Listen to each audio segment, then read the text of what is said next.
Well, hello lads, I welcome you all to a new video. Today we are continuing off in our Shatter Time Rewind series. So, I believe it's as much time, Jesus Christ, I cannot speak. I believe, what do I want to even say? Whatever. It's time to continue our time traveling adventures. It's all starting to make sense now. Natsuki, your dad makes mine look like a friggin' saint. Natsuki's life got shorted by spelling mistake. I cannot say anything after yesterday's expo playthrough of my demo. Jesus, that was a train wreck. Natsuki's life got shorted by the hands of her own father. She was forced into a double suicide by him after he went batshit insane. She tried to put up some bit of a fight, only for him to kill her anyway. I don't know what else she could have done, but then, what can you do when you're defenseless against someone with a goddamn gun? How bad was her life for everything to end like this for her? Is that why she asked me that question? Why though? Phone news, shut up. Who's there? What? I looked to see a deranged looking man glaring right at me. You're not having your way with my daughter. Why is that his first conclusion? He roars to life as he tries to grab me. I do my best to lift the bed as I get up. I then shove it right at him, sending it and Natsuki's body crashing on him. I can't waste time grieving for Natsuki. I'm sorry, Natsuki, but your killer dad is coming after me now. With no choice, I jump out of the window.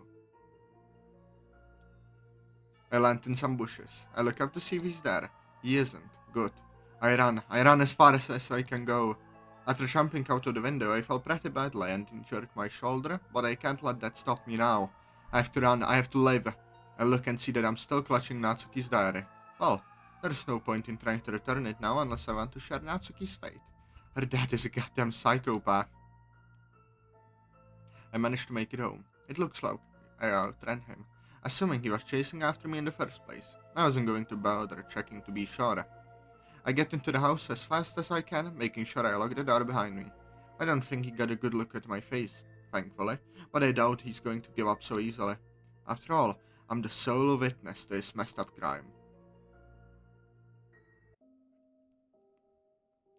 I clean myself up in the bathroom and take some painkillers for my shoulder. Damn, hopefully this won't be so bad in the morning. I don't think Mom heard anything.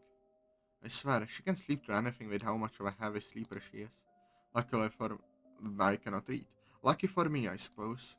I get ready for bed, trying to put this whole experience out of my mind. I can't do it though. Just witness Natsuki's father kill her in cold blood, like it was nothing. How do you forget something like that? I'm not going to sleep well tonight, assuming I can even sleep at all. Whew, dark stuff continues. Jesus. June 4th, 2019.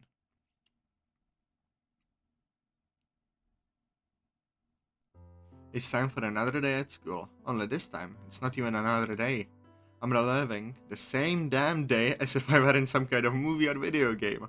Despite this revelation, I got up as I usually did. Diavolo, except you don't die at the end. You just loop in time. Mom didn't notice I was missing once again, and I don't have to explain anything to her. And if I did, I doubt anyone would believe me. Hey, I'm from the future and I came back to the past to stop a murderer. Yeah, they'll send the goons with their white nets to lock me up in a padded room for sure. I wish I didn't have to see that freak chick Amy, or anyone else for that matter. Oh, not Joichiro again. Whoops, too slow. Ah, look, a little Edgelord Jr. Are you going to cry? I wish I didn't have to see this dipshit either. At least Amy is sort of easy on the eyes. This guy makes my stomach churn. I look past him and sidestep him entirely to get to my locker. As I do that, he slams his first fist on the locker next to me. Okay, ignoring the spelling mistake, why are we still outside of school if it's happening near a locker? You got some kind of nerve. I give him a vacant stare as I turn to look at him. Talk to me when I'm talking to you. Nah, I'm just going to ignore this asshole. I turn my back to face my locker when he continues running his mouth. You think you're too good to talk to me? Hey, answer me. I'm sorry, are you saying something? Speak up. I don't think they heard you in Cuba. As I pass by him, I hear some students snickering to themselves as Joichiro tries to contain his outrage. Get back over here and say that to my face! He literally did that. I'm sorry, I don't speak loser. Much like in the previous loop, I hold up my hand in a flapping mouth gesture as I go to class. All the while, he runs his mouth about how I'm so fucking dead. Or whatever. I swear he's such a waste of oxygen. I decide to test out a little theory before actually going to class. I've got the time, so why not? I look around and walk into a random classroom. The day is just going to repeat itself, so there is no need to worry. What's the worst that could happen? Getting expelled? No, I wouldn't want to do anything that crazy, even with my curse of repeating the same day. I scan the room and walk up to a girl sitting by herself. Hey. Aiko! My rage is still there for this person. Me?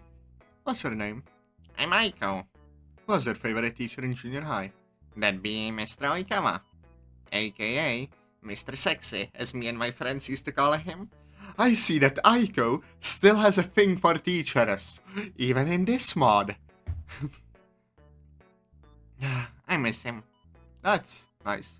Well, see ya. Huh? Hey, wait! What's with the random questions? Are you trying to ask me out? If you are, you're doing a really bad job at it. I turn on my heel and walk out of the class. I'll hang on to that seemingly useless information for later. Now then, time to start my day properly. Interesting, Atazoth. Much like in the previous loop, I'm able to answer almost every question flawlessly, despite not having studied a damn thing. The teachers were impressed, while the other students looked at me in shock and awe. I never spoke up in class all that much, and I was never much of a star student, so this must have been a surprise. The lesson was done for this class, so we had time to ourselves before lunch. I rested my head on my desk. I heard some students whispering how strange I was being. Some even said I could rival Monika if I was secretly holding out on how smart I was. I wouldn't be able to meet her level, even if I wanted to. She can keep her spot as being the school idol. I honestly don't care much about my grades these days. I'm brought out of my thoughts by a light tapping on my shoulder. I turn to meet a familiar face. Hello, Mio. Atazoth? Are you holding up okay? Yeah, why wouldn't I be? Well, I just thought, considering the news our homeroom teacher gave us this morning and all. Yeah, I know, it's a damn shame.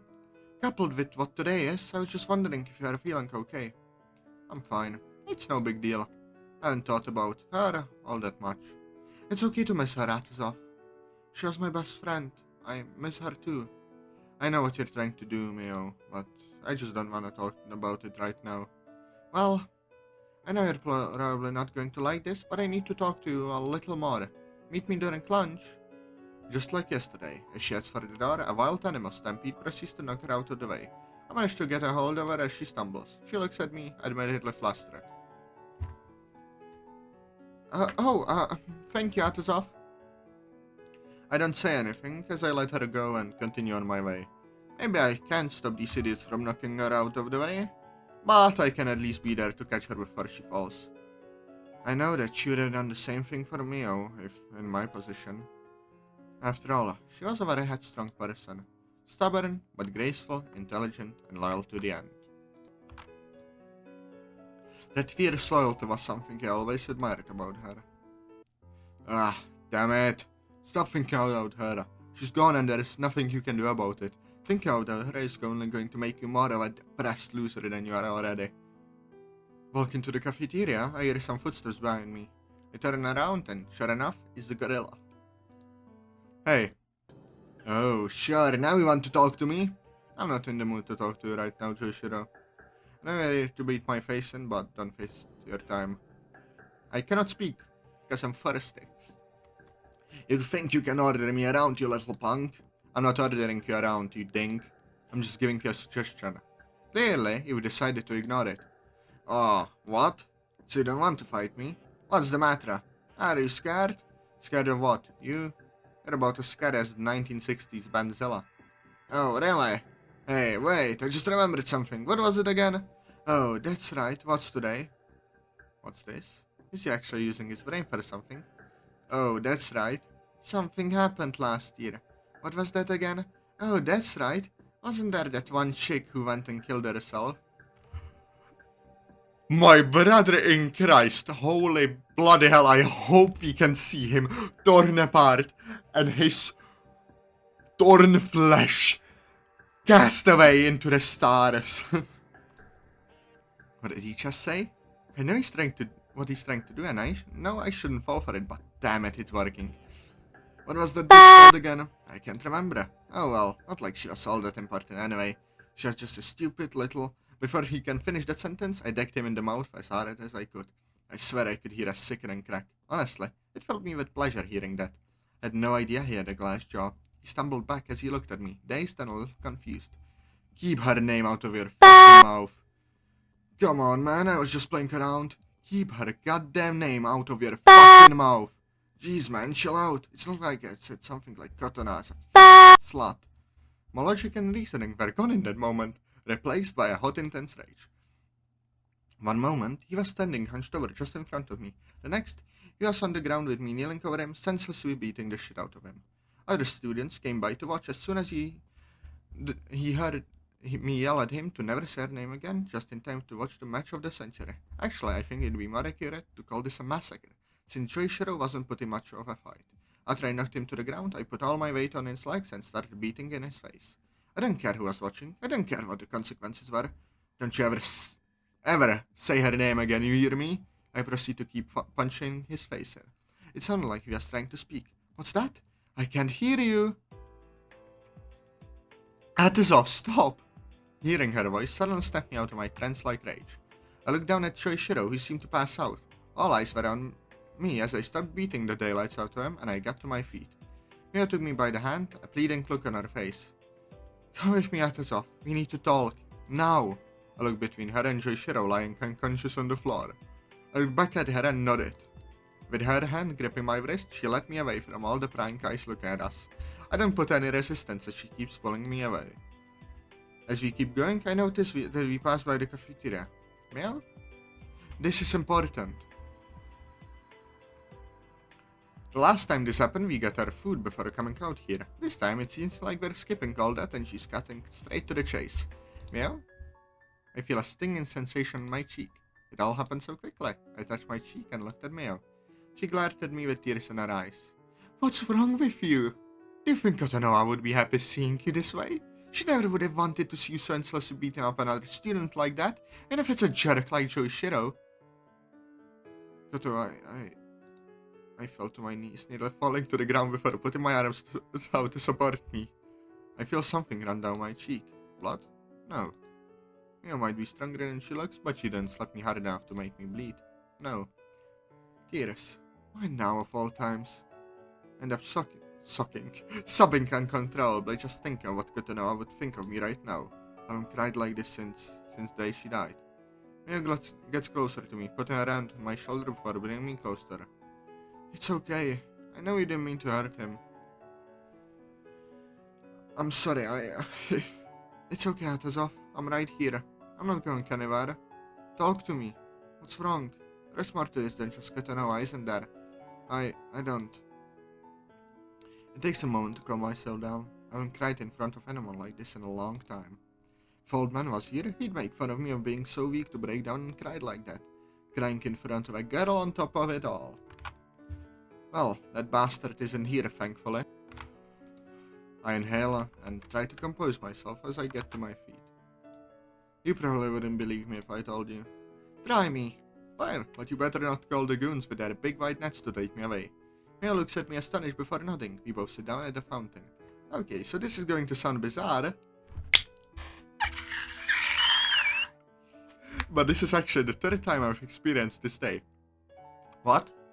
Yeah, I already knew about Natsuki's death because I've already gone through this exact same damn day already. It's all thanks to that freak chick Amy. She told me something about how to save Natsuki's life. She told me this story about some guy called Taranka, so now we can turn back time. I look between me and the ground, struggling to look at her. Her eyes widened as she hung on my every word.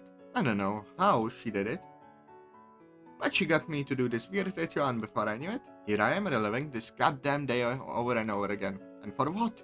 I actually saw Natsuki died, Mio. I actually broke into her house like a fucking criminal. I hate myself for it. The real criminal, though, is her piece of cat. I had to watch him splatter her brains all over her blood, all over her bed like a damn Damn coward when his little double suicide plan didn't work out. I still see it in my mind, Mio. That day. Oh, hello, Kotonoha. You mean... I'm not. I'm losing my mind over here, and I don't know what to do about it. And I was supposed to save Natsuki's life, but what the hell does that mean? You didn't see what I saw. It's like I'm going through this all over again and I'm lost. I can feel my mind spiraling out of control as I slam my face in between my hands. When I'm done, she stands up and grabs one of my wrists and hoists me to my feet. The hell? Hey, I thought you weren't going to call them to take me away. I'm not! Just come with me. There's someone we need to talk about this. What about lunch?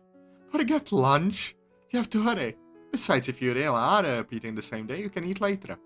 I follow closely as she drags me by the wrist back into the school. Bloody hell. With Mia dragging me around, we navigate through the corridors, dodging some suspicious glances as we did so. I'm pretty sure by now everyone knows how I almost killed Joichiro. I wouldn't be surprised if the police would be getting involved soon. What are we doing here? Considering what happened earlier, I'm pretty sure I'm going to be arrested if I stay here too long. I know that, Atazoth. That's why you have to hurry. I don't know how this is going to help. If you stay with me, you'll probably get arrested as my accomplice. Mia ignores my little joke as we head up the stairs that lead to the roof. I don't think I've really been out on the roof like this before. It's practically dead out here. The only other person I see is a girl with violet hair and amethyst eyes reading silently to herself. Wait a minute. Before I can say anything, Mio continues dragging me by the wrist, taking me right over to her. As I get a closer look, my suspicions are confirmed. Yeah, without a doubt. Yuri Katsura. Yuri! Oh, Mio. I don't usually see you up here. I know it's been a while since we've spoken, but we got some trouble. He needs your help. She looks over at me curiously. Yuri is Kotonoha's cousin, so we are somewhat acquainted with each other. It's not like we're exactly buddy-buddy or anything. Trouble? What do you mean? The kind of trouble I think only you and Kotonoha would know how to solve. Her eyes widen as she glances between me and Mio. She closes her book and stands up. Atazoth has some kind of curse put on him. Why is always? Yuri and Koto, the magic ones. We got Yuri and Koto, the series where they are demons. We got this, where they know magic apparently. Oh boy. Oh boy indeed. You mentioned the name Tarankas. We've no time to lose then. I know you'd rather not skip school, but... No, this is far more important than school if he is involved. I hate to interrupt, but could we move it along before the police show up? Police? Dear lord, what are you talking about? Atazoth kind of beat Joichiro within an inch of his life for talking about Kotonoha. Yuri stared at me blankly before putting a hand on my shoulder. I understand. So real. Fuck Joichiro. Admittedly, I wouldn't appreciate that delinquent for bad-mouthing my cousin either. Although I can't say I agree with your approach. Let's hurry through the back of the school. I know a few ways to get out of school discreetly. If you don't mind me asking, any particular reason why? Well, let's just say I'd rather avoid interacting with too many people. Especially after my cousin's unfortunate passing. We don't say much else as we weave through the hallways and out of the school. We've made it. Quick, come inside. Yuri unlocks the door and holds it open for us and Mio. For us? And Mio. And what? For us? As Mio and I scurry inside. She locks it behind us and proceeds to close the blinds. We should be fine here. I doubt anyone followed us. Now then, Atazoth, tell me what exactly happened. How did you get mixed up with him?